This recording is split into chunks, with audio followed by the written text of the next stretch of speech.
Мөнгөний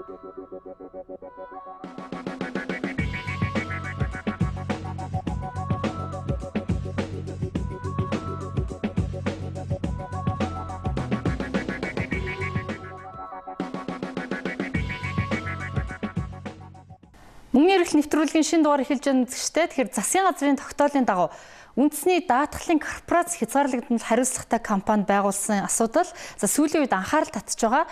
Энэ корпорац нь экспортын бүтээгдэхүүнийг даатгах гол зорилготой гэж албаны хүмүүс тайлбарлаж байгаач хувийн хвшлийнхний зүгээс төр бизнест илүү гүнзгий гард үрж даатгалын салбарт өнөө хүртэл өөрсдийн хүч хөдөлмөрөөрөө өндиж яваа компаниудыг унгах алхам хийлээ гэж дүгнж байгаа юм байна.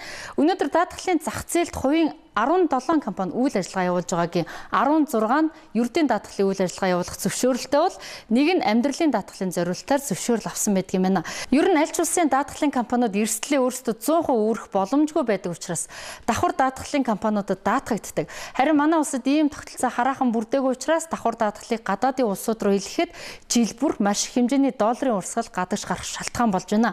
Уг нь шинээр байгуулагдах үндэсний даатгалын корпорац яг энэ давхар даатгалын чиглэлд үйл ажиллагаа явуулвал улс орны эдийн засгт маш их хэрэгтэй. Даатгалын салбарыг ч хөгжүүлэхээс гадна долларын урсгалыг ч дотооддоо шингээхэд том боломж болох байлаа. Гэвч дотоодын компаниудын яг адилаар энгийн даатгалын салбарт үйл ажиллагаа явуулахаар болж байгаа нь энэхүү төр бизнес тутгалдлаа хувийн хвшлээр шахаж эхэллээ гэх шүүмжлэлийг дагуулж байгаа юм байна. Тэгэхээр энэ талаарх мэдээллийг бид нэвтрүүлгийн турш өгөх болно. Үндэсний даатгалын корпорац байгуулах санаачлага анх Чингис бондоор үйлдвэрлэлийн төслүүдийг санхүүжүүлэх явцаас эхэллээ. Өнгөрсөн он Чингис бондын санхүүжилтийн 27% тэнцэх буюу 270 тэрбум төгрөгийг үйлдвэрлэлийн тоног төхөөрөмжийн төсөлд зарцуулахаар шийдсэний дотор ноос ноолоор хөнгөн хүнсний үйлдвэрлэлийг дэмжих төслүүд багтсан байлаа.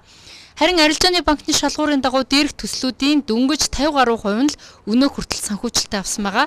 Тэн хагас нь барьцаа өрөнгөө зээлийн шалгуур даваагүй. Мөн судлах төвшөнд явж байгаа учраас зээлээ авалгүй бараг 8 сарын нүүр үзээд байгаамаа. Өөрөөр хэлбэл Чингис бондын санхүүжилт өнөө хүртэл эзэдтэй очиж чадаагүй байгаа гэсэн үг. Нэгэнт зээл олох шалгуур давахгүй бол эрсдлийг арилжааны банк үүрэх учраас зээл олох боломжгүй гэж голомт банкны гүйцэтгэх захирал Гамболд онцолж байсан юм а. Арилжааны банкнд өгсөн гол логик нь бол энэ зээлүүдийн эрсдлийг өдөрдөг гэж гисэн. Эрсдлийг өдөрдөг. Өөрөөр хэлбэл эцсийн эрсдлийг банк 100% хэрэглэх гэж. 270 тэрбум төгрөг авсан бол амжилттай төсөл хэрэгжүүлээд нөгөө талдаа засгийн газарт 270 тэрбум төгрөгийг 5.8% тань. Өөрөөр хэлбэл бид нар бондын хүүгийн төлж өгч байгаа. Энэ өндөр зардалтай. Өнөөдөр бол та нар Монгол банкны сайт руу орох юм уу? Нийт ил байгаа мэдээллийг аваад үзвэл арилжааны банкуудын дундаж марж 4% баг. 4%. Бид нар энэс 2 дахин бага маржтайгаар 100% эрсдлийн нөлөөгээд энэ төслийг хэрэгжүүлээ гэж явж байгаа. Одоо 50 гаруй хувийн шийдэгдсэн. Өөрөөр энд бол ямар нэгэн арилжааны банк одоо манайх жишээлбэл би өөрийгөө төлөвлөж ирээ. Тэгээ одоо мөнгө төгсөж байгаа асуудал байна. Өөрөөр хэлбэл манай дээр ямар хоёр зорилт зэрэг байна гэхээр нэг талаар нь энэ салбаруудыг хөгжүүлэхэд тусал тэнд бид нар бэлэн байгаа. Нөгөө талдаа чи наад мөнгөө олон улсын зах дээрээс авсан хүүтэй нь буцаад төлгөж. Энэ чинь тийм өөрөөр хэлбэл цаана хариуцлага тогтолцоо байгаа. Гэтэл яг үүн дээр нэмээд Чингис бондын үлдэгдэл болон Самура бондын санхүүжилтээр импортыг орлох, экспортыг дэмжих 888 төслийг санхүүжүүлэх болсон. Арилжааны банкудаар дамжуулан зээл олгоход бизнесийн болон экспортын үйл ажиллагааг даатгаагүй тохиолдолд банкуудын эрсдлийн шимтгэл нэмэгдэх, олгох зээлийн хэмжээ буурах, зарим төслүүдэд олгох боломжгүй болох зэрэг байдал үүсч болзошгүй гэж үзэн ийхүү үндэсний даатгалын корпорацийг байгуулахаар шийджээ. Экспортын бүтээгдэхүүний даатгал мэдээж олон төслүүдээр үнэхээр саяны хэлсэн дээр 131 төслүүдийг судлаад үзэхээр зарим нь үнэхээр айтайхан төслүүд бидний энэ бас ихний урьдчилсан дүнгэлтээр сайн төслүүд байдаг. Гэсэн мөртлөө ямарваа нэгэн дээр зах зээлтэйгээ холбогдоогүй. Айлсвал зарим үнэхээр бололцооны гэрээ контрактор гэсэн төслүүд ч байна л да. Тэгэхээр магадгүй бидний тэр цаад зах зээлтэйгээ холбогдсон баталгаатай гэрээ хийсэн төслүүдийг ихний ээлжинд л авч үзэхээр ач холбогдлын зэргийн өндөр ач холбогдол өгч байгаа. Үндэсний даатгалын корпорацийг экспортын даатгалын зорилгоор байгуулсан гэх мэдээлэл байгаа. Тэгвэл экспортын даатгал гэж чухам юу болохыг салбарынхан ингэж тодорхойлж байна. Аливаа одоо экспортлогчтой одоо манай тохиолдолд жишээ нь ноолуур үйлдвэрлэдэг компани ажиллана. За магадгүй нүүрс гадагш нь гаргадаг компани ажиллана. За ийм компанийн хувьд бол худалдааны маш том эрсдэл үүсдэг. За жишээлбэл бараа бүтээгдэхүүнээ явуулцдаг. За ингээд дараа нь тухайн улсад бие болсон одоо нөхцөл байдал одоо саяны Украинд болсонтой төстэй ч юм уу. За эсвэл эдийн засгийн маш том хямрал хөндөрлөж болно. За засаг нь солигдож болно тий. Эсвэл гэрээ тогтоол өөрчлөгдөж болно. Энээс болоод бараагаа явуулсан мөнгө эргүүлж авч чадахгүй байх ийм эрсдэл үүсдэг. Тэгэхээр энэ эрсдлүүдийн ерөнхийдөө экспортын даатгалаар бол даадаг. Голцоо экспорт импортын банкуд бол энэ эрсдлийг бол авч даатгаж хийдэг. Үүнээс харахад үндэсний даатгалын корпорацийн үйл ажиллагаа экспортын даатгалын чиглэлд биш харин зээлийн даатгалын чиглэлд түлхүү чиглэгдэх нэ. Гэтэл зээлийн батлан даалтын сан гэж бид 2-3 жилийн өмнө байгуулад л барьцаагүй зээлийн шалгуур хангаагүй компаниудад туслаад л байхаар болж өнгөрсөн онд 5 тэрбум төгрөгийн төсвийг төсөвт суулгаж байсан. Арилжааны зээлийн шалгуур хангаагүй төслүүдийг заавал зээлд хамруулахын тулд ийм эрсдэлтэй зээлийн даатгал санаачлах шаардлага бий юу гэсэн асуулт тавигдах нь зүүн хэрэг юм а. Яг энэ тохиолдолд эрсдэл нь хэр өндөр вэ гэж таарж. Тэгэхээр энэ төрийн бодлохоор зээлийг одоо ингэж цаана даатгал хийж яах гэдэг бол ерөөсөө л тэр засгийн газрын экспортыг одоо дэмжсэн тийм бүтээгдэхүүн үйлдвэрлэдэг төслийг л одоо шалгаруулж тэрийг одоо хэрэгжүүлэхэд л үзүүлж байгаа төрийн бодлогын л одоо нэг хэрэгжилт юм болов уу гэж ингэж бодож байна. Энэ тал дээр бол яг эрсдлийн бол нарийн тооцох ийм ажиллагаа бол одоохондоо бол нэг хийгдэг болов. Яг тэр зээл олгоод эхлэхэд арилжааны банкуд бол зарим одоо тэр зээлдэгч нар зээл олохгүй байна гэж штэ. Тэгэхээр тэр бол цаана нь бол баталгаа хөрөнгө байхгүй болохоор олохгүй байгаа. Энэ даатгалын компани бол тэр зээлийг одоо цаана даатгах гэдэг бол эрсдлээ маш нарийн тооцох хэрэгтэй. Энд бол нэгдүгээрт бол underwriting гэдэг нөгөө тэр зээлийн эргэн төлөлтийг одоо батлан дааж одоо даатгал гаргах энэ одоо эрсдлээ бол тооцсон. Энэ үндсэн дээрээ бол ямар хэмжээний хураамж хураах уу? Ер нь энэ одоо төслийг бол энэ одоо зээлийн даатгалд хамруулж болох уугүй юу гэдгийг бол тэр даатгалын үндэсний корпорац нарийн тооцоолол дээр үндэслэж ижил үгээ хэлэх ёстой. Ер нь бол яг зөвхөн мэргэжлийн одоо даатгалын компаниудын үүднээс бол энэтэй бол эсрэг байр суурьтай байгаа. Одоо Эрдэнэ даатгалын компаниуд өнгөрсөн одоо эдийн засаг шилжсэнээс хойш 23-24 жил даатгалын зах зээлийн бизнесийг бол тодорхой түвшинд хүртэл өөрсдөө аваад ирсэн. Тэгээ энэ экспортын даатгал хийн гэд яриад байгаа. Тэгвэл цаашлаа бол энэ одоо байгаа эрх зүйн зохицуулалтаараа бол ямар ч төрлийн даатгалтай ингээд ороод эрдэнэ даатгал хийгээд явах боломжтой байгаа. Тэгээ энэ дээр бол даатгалынхаа үндсэн одоо хувийн компаниудтайгаа төрийн компани ороод зэрэгцээд ингээд явхад бол даатгалын зах зээлээ тодорхой хэмжээнд боомлох иймэрхүү асуудал бол гарч болжгүй гэж бид нар үзэж байгаа. Ер нь бол одоо баруунд бол огт байдаггүй практик бол биш. Зээлийн даатгал гэж бол байдаг. Зээлийн эрсдэл. Өнөөдөр манай даатгалын компаниуд зээлийн эрсдлийг даатгал хийж байгаа. Өөрийнхөө одоо санхүү нөөц болцооны хүрээнд. За 888 төслийн үед бол миний ойлгочоор тэрлион төгрөгийн одоо нийт санхүүжилт засагаас гарна гэж ярьж байна гэж ойлгосон. Тэгэхээр тэрлион төгрөг гэдэг бол бас том дүн учраас ямар ч одоо дотоодын даатгалын компани бол энийг хийн гэж бол байхгүй байна. Тэгвэл Монголын даатгалын салбар дээр бол олон жилийн турш яригддаг нэг зүйл байдаг. Энэ бол одоо синдикат үүсгэх. Буюу бүх даатгалын компаниуд нийлээд хамтдаа одоо ийм багцыг бий болгоод эрсдлийг хувааж авах ийм боломж бол байгаа. Тэгэхээр янз янзын хувилбаруудаар бол энийг хийж болно. Мэдээж төрийн оролцоотой компани орж ирээд энийг хийж болно. Хийсэн тохиолдолд бол засаглал дээр маш сайн анхаарах хэрэгтэй. Ягаад тэгэхээр зээлийн эрсдлийг даатгах гэдэг маань маш том эрсдэлтэй даатгал байдаг. Жишээлбэл дэлхийн хамгийн том даатгалын компани болгох American International Group буюу одоо манай зарим үзэгчдийн мэдж байгаа AIG гэдэг асар том корпорац байсан тийм. За энэ корпорац бол 2009 онд бол дампуурсан. Яасан гэхээр даатгалын компани маань үндсэндээ нөгөө автомашин, тоног төхөөрөмж, хүний амнаас эд хөрөнгө гэдэг ийм юма даатгахынхаа хажуугаар давхар зээлийн даатгал руу бол маш их гүнзгий орсон. Ингээд эдийн засгийн хямрал болох дээр зэрэг зээл төлөвтгөө ойлоод энэ компани бол жишээ нь дампуурсан байж байгаа. Гэх мэтлэн зээлийн даатгал бол өөрөө бас даатгалын одоо уламжлалт бизнесийг бодвол санхүүгийн даатгал гэдэг утгаараа бас нэлээд эрсдэл өндөртэй эдийн засгийн холбоотой юм даатгал байдаг. Харин даатгалын компаниудаас тохиолбол бас зарим шүүмжлэлтэй үнцэг гараад байна л да. Юу гэхээр төр дахиад бизнесийн үйл ажиллагаа эрхлэх гээ даатгалын компаниудыг ажилгүй болгох гонч гэдэг юм уу? Даатгалын компанитай өрсөлдөөд эхэллээ гэсэн.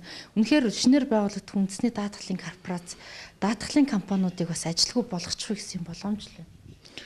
Даатгалын компаниуд одоо энэ зах зээл дээр чөлөөтэй ажиллаж байгаа шүү дээ. Гэтэл тэр экспортын даатгалыг чинь хийхгүй тэр экспортод гаргаж байгаа бүтээгдэхүүнүүд саяны хэлдэг зарим шаардлага хангалтсан мөртлөө төслүүд чинь санхүүжилтээ олж чадахгүй, эрсдлээд аж чадахгүй болчихлоо шүү дээ. Тэгэхээр тэр компаниудын өрсөлдөн ихээсээ илүү тэр сул орон зай руу төрийн оролцоо тэнд заавал хэрэгтэй болчихвол энэ асуудал яригдэж байна л да. Жишээ нь өнгөрсөн хугацаанд зарим төслүүд чинь одоо голомт тонкаар явсан зарим санхүүжилтүүд байна. Эрсдэл өндөр гээд санхүүжигдээгүй хугацаа алдаж байгаа тохиолдол их байгаа шүү дээ. Нөгөө талаас хэрэв үнэхээр яг зөвхөн экспортын даатгал дээр ажиллах юм уу үндэсний даатгалын корпорац одоо хувийн аж ахуйн нэгжүүдийн даатгалын компаниудын хийж чадаад байгаа үйл ажиллагаа руу давхар оролцох юм уу гэдэгт дээр бас мэдээлэл их хомс байна л да. Та энэ дээр жишээлбэл үндэсний даатгалын корпорацийн үйл ажиллагаа явуулах чиглэлүүдийг жоохон тодорхойлгож өгөх үү? Одоо яг энэ үндэсний даатгалын корпорацийн ажиллах чиглэл дүрм журмын талаар яг нарийн ярихад бас одоо боломжгүй эдийн засгийн хөгжлийн сайд дээр асуудал яригдаад тэнд буцаж асуудал танилцуулагдахаар явж байгаа. Хизэнээс тодорхойлох уу? Одоо энэ арилжааны банкуд руу зээлийн төслүүд шилжчихсэн байгаа. Энэтэй параллелээр эх 7 хоногоос 888 төслийг нийтэд нь хологдох яам төрийн бас байгууллага шинжээчдийн баг бүрдүүлсэн юм ажлын хэсэг гараад энэ ажлын хэсгүүд 888 төслийг чинь нийтдээ 44 бүлэг болчиход байгаа.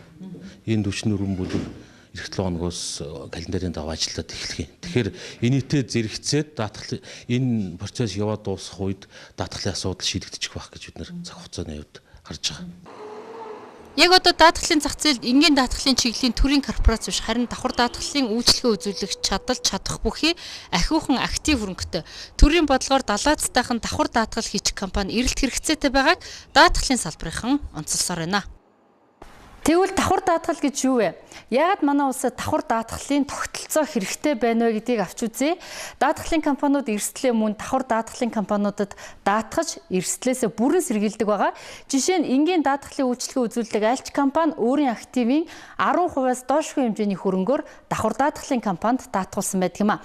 Иймээс энгийн биш давхар даатгалын салбарт үндэсний даатгалын корпорац үйл ажиллагаагаа чиглүүлвэл хувийн хөвшлийнхээ талхыг булаах биш харин үйл ажиллагааг нь дэмжиж цаашлаад эдийн засгаач хөгжүүлэх боломж харагдаж байгаамаа. Хичнээн компани гадаадын давхар даатгалд хичнээн доллар зарцуулдаг гэж хэлдэг. За гадагшаага давхар даатгуулж байгаа компанийн тоо бол жил ирэх тутам нэмэгдэж байгаа. Энэ хэмжээгээр бол мөн одоо гадагшаага давхар даатгал төлж байгаа даатгалын хураамж ч гэсэн нэмэгдэж байгаа. 13 оны эцсийн байдлаар бол гадагшаага олон улсын давхар даатгалын компаниудад нийтдээ бол 26 тэрбум төгрөгийн давхар даатгалын хураамж бол төлсөн. Энэ бол Америк доллар бол нэг 17 орчим сая Америк доллар гэсэн үг. За нийт 16 эрдийн даатгалын компаниас бол эндээс бол нэг 9 компани нь бол гадагшаага шууд нэлээд их хэмжээний хөрөнгө бол давхар даатгаж байгаа. Аль ч улс орнд бол ер нь бол үндэсний өөрийн давхар даатгалын компани бол байх шаардлагатай. Энийг бол төрийн бодлогоор төрийн оролцоотой заавал байгуулж ирсэн ийм түүх туршлага бол Азийн орнуудад байдаг. Хамгийн наад захын жишээ гэхэд бол Солонгос бол одоо ингэж өөрийнхөө Korean Rail гэсэн компанийг бол байгуулсан байдаг. За мөн сүүлийн үеийн одоо давхар даатгалын компаниуд бол мөн адил. Одоо энэ Вьетнам Rail, China Rail гэх мэтлэн одоо Malaysia Rail гэсэн энэ компаниуд бол бүгдээрээ дандаа төрийн өмчийн оролцоотой байгуулагдаад 3-аас 5 жилийн дараагаар ашигтай сайн ажиллаад ирсний дараагаар бол хувийн хвшил рүү одоо ингэ шилжүүлдэг. За манай энэ даатгалын үндэсний корпорац төрийн өмчийн оролцоотой цаана давхар даатгалын үйл ажиллагаа эрхлэхээр бол энэ бол тусдаа бие даасан давхар даатгалын компани байгуулах шаардлагатай. Тодорхой тоо хэлэх юм бол 50 гаруй сая доллар Монголын даатгалын салбараар дамжилгүйгээр шууд барууны зах зээл рүү гарч байгаа.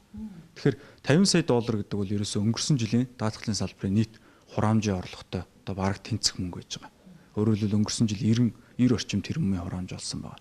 Тэгэхээр энэ мөнгийг одоо нутагтаа үлдээхийн тулд Монголдоо үлдээж хоригдлол бий болгохын тулд үндэсний давхар даатгалын корпорац бол байгуулах санааг бол дэмжсээр ирсэн. Мят 2.8 тэрбум гэж штэ жилдээ зөвхөн төгрөгийн. Тэгэхээр Мятыг жишээлбэл энэ үндэсний даатгалын корпорац даатгах чадах уу? Даатгалын корпорацийн одоо компани одоо гол шалгуур үзүүлэлт бол яг банктай адилхан зэрэглэл гэж байдаг. Даатгалын компани зэрэглэл яг адилхан тогт 3А-гаас одоо Д хүртэл тэ. За тэгэхээр баруунд бол одоо Монголын даатгалын компаниуд давхар даатгуулдаг том эрсдэлтэй одоо тоног төхөөрөмж. Жишээ нь оюу толгой ч юм уу 5-7 метрийн том уул уурхайн төслүүдийг бол Монголын даатгалын компаниуд даатгах чадна, даатгадаг. Ингээд өөртөө даатгаж авчаад цааш нь олон улсын 2А, 1А, 3А зэрэгэлтэй компаниудад шилжүүлдэг эрсдлээ. Энэ бол одоо явж байгаа практик. Монголын үндэсний давхар даатгалын корпорац байгуулагдсан нөхцөлд ямар зэрэгэлтэй байх вэ гэдэг асуудал гарч ирж байгаа. Өөрөөр хэлбэл Монгол улсын өнөөдрийн зэрэглэл маань 2B хасах байна шүү дээ. Тэгэхээр энэс дээшээ бол гарч чадахгүй. Ягаад тэгэхээр аливаа одоо зээлийн зэрэглэл одоо энэ санхүүгийн зэрэглэл тогтооход тухайн улсад ажиллаж байгаа компани улсынхаа зэрэглэлээс өөрөөс нь дээшээ гарч болдоггүй ийм ном журамтай. Тэгэхээр ерөнхийдөө бол манай одоо үндэсний давхар даатгалын корпорац байгуулагдвал зэрэглэл харьцангуй бага байх юм байна. Тэгэхдээ давхар даатгалд алдаад байгаа энэ мөнгийг давхар даатгалын корпорац байгуулах одоо журмаар тодорхой хэсгийг нь үлдээх боломжтой гэдэг дээр бол даатгалын компанийн мэрэгчлэтнүүд бол санал нэгж чинь гэж ойлгож байгаа. Гэтэл ердийн даатгалын үйл ажиллагаатай зэрэгцэж орж ирэх юм бол энэ бол одоо маш буруу практик болно л гэж ойлгож байна. Ер нь давхар даатгал хийдэг компани ердийн даатгал хийдэг юм уу? Давхар даатгал хийдэг компани хязгаарч харилцагч буюу эцсийн даатгуулагчтай шууд нүр тулж уулздаг. Давхар даатгалын компани гэдэг бол тэрний харилцагч маань зөвхөн даатгалын компани байдаг. Даатгалын компани харилцагч бол иргэд, оюутлогоо, таван толгой, за эсвэл худалдааны жижигтэр компани гэдэг бүх төрлийн хүмүүс байж байдаг. За үзэгчдэд арай илүү ойлгомжтой болгохын тулд өөрөөр хэлбэл Монгол улсын зэрэглэл ийм доогуур байхад үндэсний даатгалын корпорац байгуулагдсан ч гэсэн тухайлбал Мэд компаниг даатгахад олон улсын зах зээл итгэл үнэмшил төрөхгүй нэ гэж ойлгож байна. За онгоцны авиа компаниудын хувьд бол олон улсын одоо нисхийн яата гэдэг холбоо байж байна. За энэс ямар зэрэгэлтэй даатгалын компаниар даатгуулах зохих вэ гэдэг дээр бас тодорхой хэмжээний одоо шаардлага шалгуурыг тавьдаг гэж ойлгож байгаа. Тэгэхээр тэр төвшөнд бол манад үндэсний давхар даатгалын компани болоход эхний ээлжин талаа одоо тэр эрсдлийг дангаар авах бол боломжгүй. Ер нь явандаа үндэсний давхар даатгалын компани бол байгуулах ёстой. Дотоодын даатгалын компаниудыг ч гэсэн хөгжүүлэх ёстой. Тэрний тулд төр засаг өнөөдөр хүртэл одоо хангалттай хэмжээний анхаарал хандуулж ирсэнгүй. Жишээлбэл одоо барилгын хариуцлагын даатгал байж байна. За зочид буудлын хариуцлагын даатгал байж байна. За эмчнэр, хуульч нарын хариуцлагын даатгал гэдэг маш олон жил ярьж байгаа одоо болтол хийгддэг юм даатгалууд. Энийг хийгээд дээр нь гадаадын зах зээл дээр алдчихж байгаа 50 гаруй сая долларыг нэмээд ингэх юм бол 3-5 жилийн дотор дотоодын даатгалын компаниуд болон тэр давхар даатгалын корпорац маань 1А, за цаашлаад 2А зэрэглэлийн санхүүгийн зэрэгэлтэй болох боломжтой. Давхар даатгалын компани байгуулж явах асуудал дээр бол даатгалын компаниуд бүгд дэмжиж байгаа. Яагаад тэгэхээр дотоодын зах зээлийг хамгаалах тал дээр бол энэ бол чухал ач холбогдолтой. Жишээлд одоо давхар даатгал гээд нийт даатгалын хурамжийн 4/1 нь одоо давхар даатгал гадагшаа давхар даатгалын компани төлөгдөж байгаа. Энэ нь одоо 13 оны статистикт өнгөрөх юм бол жилд 26 тэрбум төгрөг. Энийг хамгаалах зорилготой одоо төсөөлөл явж байгаа үндсэн давхар даатгалын компани байгуулах. Сангийн яам, санхүүгийн зохицуулах хороо, даатгагчтай холбоо оролцоод одоо Дэлхийн банкны зөвлөлгүүд ажиллаж байгаа. Энэ дээр бол их байр суурь нэг байгаа. Тэгээ ер нь бол яг төрөөс бол даатгалын салбарыг бол бодлогоор дэмжиж тэгээ энэ экспортын даатгалыг бол хувийн дотоодын компаниуд хийгээд явах бүрэн боломж байгаа. Энэ талаас нь харах хэрэгтэй. Тэгэхээр хувийн хвшлийнхээ тухайд даатгалын салбарт төрийн өмчт компани орж ирж байгаад зүгээр ч нэг төвөгшөөгөөд идэх талхны хэмжээнд багасах учраас цухалдаад байгаа биш юм байна. Учир нь 17 компани нийлээд нийт активын хэмжээ нь 123.5 тэрбум төгрөгөөр хэмжигдэж байгаа бол үндэсний даатгалын корпорацийн актив дангаараа 300 тэрбум төгрөг буюу бараг 3 дахин их байгаамаа. За өөрөөр хэлбэл манай даатгалын компаниудаас хамгийн том, хамгийн актив ихтэй Монгол даатгал компани гэхэд 25-аас 35 тэрбум төгрөгийн активтэй байдаг учраас даруй 10 дахин том компани зах зээлд орж ирж байна. Энэ компани мөн монопол тогтоох үс том компани болох нь тодорхой байгаамаа. Гэвч даатгалын зах зээлийн хууль эрх зүйн орчинд ийм монопол компани үүсгэхийг хориглоогүй. Эсвэргээр активын доод хэмжээ 5 тэрбум төгрөгөөс доошгүй байх ёстой гэсэн доод босыг нь зөвхөн хуульчилж өгсөн байдаг юм байна. Харин төрийн компани аж ахуйн үйл ажиллагаагаар жижиг хувийн компаниудтай өрсөлдвөл шудраг өрсөлдөө үүсгүү гэдгийг магна дарга нэгийг бодож байгаа хаа. Нөгөө талаас төрийг ухаалаг цомхон бүтцтэй болгох, төрийн аж ахуйн үйл ажиллагааг хориглох тухай ярьсаар хуулийн төслүүд нь ч өргөн баригдаж байгаа энэ цаг үед төрийн өмчийн хоролцоотой цоошин нэгэн компани үүсгэн байгуулагдаж байгаагийн жишээг ганцхан жишээг нь мөнгөний эрхлэл нэвтрүүлгээрээ бид энэ удаад хөндлөө анхаарал хандуулсанд баярлалаа.